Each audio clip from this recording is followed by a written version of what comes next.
is an American journalist turned Spain-based entrepreneur.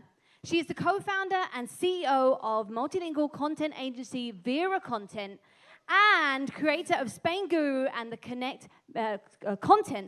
Content Mix communities. Please welcome Shaheen Samavati. Thank you. So, yeah, those were some hard acts to follow, but I'll do my best. So I'm Shaheen Samavati, and I'm a CEO, although it's taken me quite a while to see myself as one. I remember the first time that somebody called me a boss, and it took me by surprise. I was on a business trip in Portugal with a team member of mine, and we just checked in the hotel, and she got a phone call and said, "I can't talk right now, I'm with my boss." And I thought, who, me? I mean, my company was small and nimble. We had a team that was really involved in decision-making, and everything was done collaboratively, like a lot of early-stage startups. So I really didn't see myself as an authority figure or even much of a leader. I definitely didn't see myself as a boss. But a lot of things have changed since then. Now VeraContent is a company with more than 20 employees, and we're managing content channels in European languages for global brands. Sorry. Thanks. Thank you. So, so basically my company now is 4 years old, and we are managing content channels in European languages for global brands. We've grown a lot. We have great processes and a great team, and great clients, and we keep attracting more. So things are going really well for the business these days, and it's been a big change for the business and also for me. Like, I've had to really transform who I am to be able to become the person I needed to be able to run the business. So I want to share with you today like 3 ways that I've done that. And basically, one was deciding to really commit to the business, and I'll talk more about that later. But really forcing myself to focus on the right things, and then also doing everything I can to learn from others. So so what really attracted me to entrepreneurship in the first place is this ability to, like, getting people together to work on an idea and making things happen. And I get really excited about new and exciting projects, and I think that's important. But I wonder, how many of you also are excited about starting new things and new projects? Yes. And I think we saw earlier there's a few entrepreneurs in the room, so I think it makes sense, because I think that's a really important quality of an entrepreneur. It's a big part of the entrepreneurial spirit. But I think it's also something that, as the company grows, we have to rein in a little bit to be an effective CEO. For me, it really, like, being a CEO requires a set of skills that just doesn't come naturally a lot of times for that kind of early-stage entrepreneur who's really excitable. So even though both things are necessary, I think. So to give you a bit of context about me, so I wanted to say that I realized that I was the one who really needed to step up. I think, like in any early stage business, somebody needs to step up and really take on those responsibilities of keeping the organization focused. And I realized that I was the one who needed to do that in my business. But I want to first give you some context about me and my background, and how I got into entrepreneurship in the first place. So originally, I got interested in entrepreneurship working as a technology journalist in the US. So I had been living in Ohio, and that's where I'm from, working for a newspaper, and I got to interview a lot of entrepreneurs and learn their stories, and I got really interested in that, and I thought, wow, that's something I would like to do too. I'd love to start my own business. But I didn't really have any idea like what business I wanted to do or how I was going to do that, like no idea how to pull that off. So I thought, I want to get a business education. So that's when I decided to come to Madrid to study at IE Business School, where, shout out, to do an MBA. And actually, it was great because it was a really supportive community, international, and it gave me my first foray into entrepreneurship. I actually worked on a project while I was a student there, and we built this travel app, some fellow students and I, and we actually launched it in the market, but it really didn't get any traction. There just wasn't a market for it. So after the MBA, I basically didn't have any more idea about what kind of business I could start or how I could do it, and I also now had like a bunch of student debt from this program that I just did. So at that point, I decided to take a job in corporate communications here in Spain. And I did that for a couple of years and gained some valuable experience learning another side of business. But a couple of years into it, I was approached by some friends of mine who were starting a new business and had a really exciting project. And they made me an offer I couldn't refuse.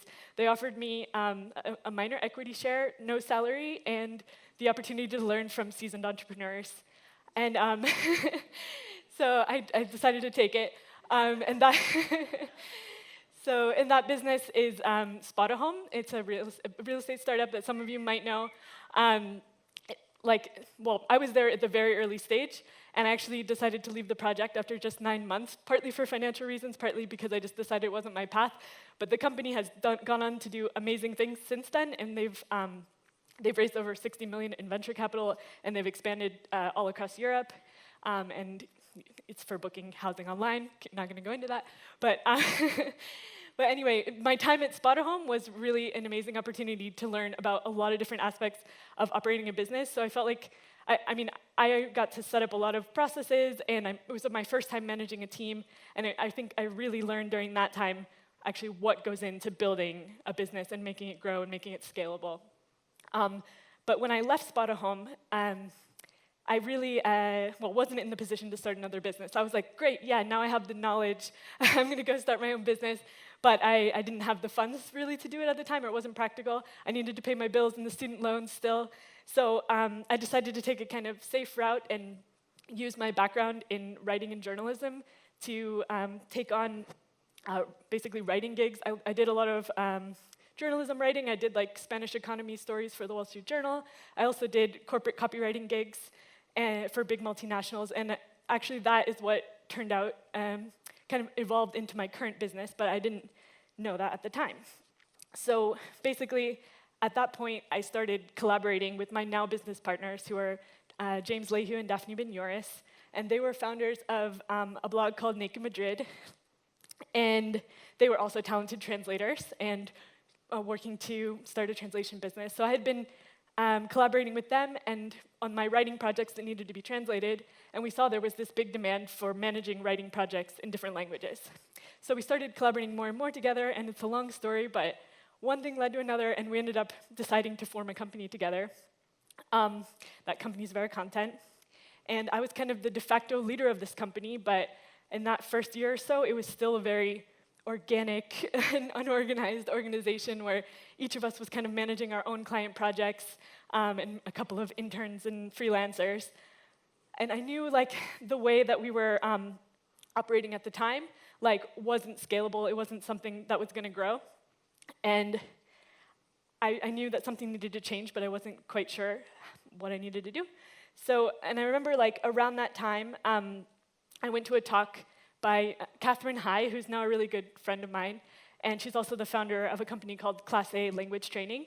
And she was talking about her experience of transitioning from seeing herself as a teacher to seeing herself as a business owner, and how that really, her mindset shift played an important role in really changing the company. So I'm kind of copying her talk, because that's really the point that I want to get across too. I hope to kind of inspire you guys the way she inspired me, because I think it really I hope that what I'm saying can prove to you that it is possible to get back past those mental roadblocks that might be stopping you from doing something great with your business.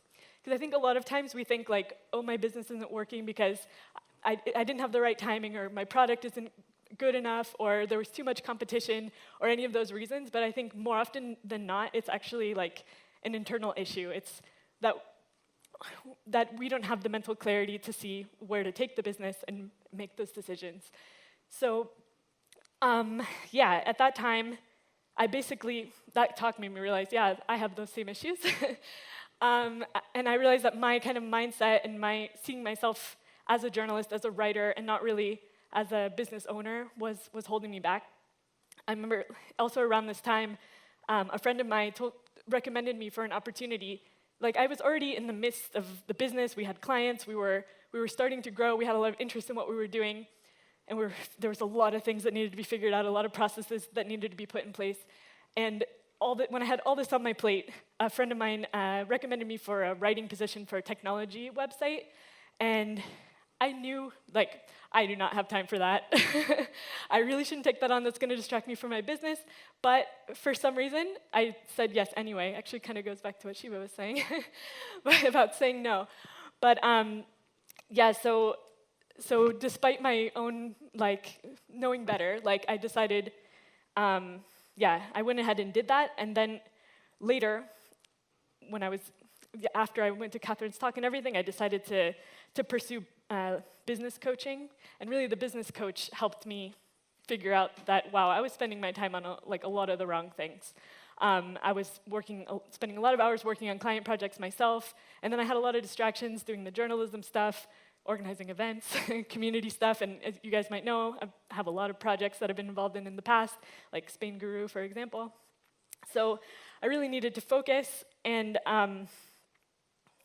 yeah, that's something that the business coach helped me a lot with. And my role now has completely changed. Like now I'm really, I mean, when I first started with the coach, it was about building all the processes in the business, but now it's really evolved to my managing the leadership team, setting a strategy and a roadmap for the company, and setting goals and objectives for the team to make that strategy a reality. So it's had a huge impact on the business.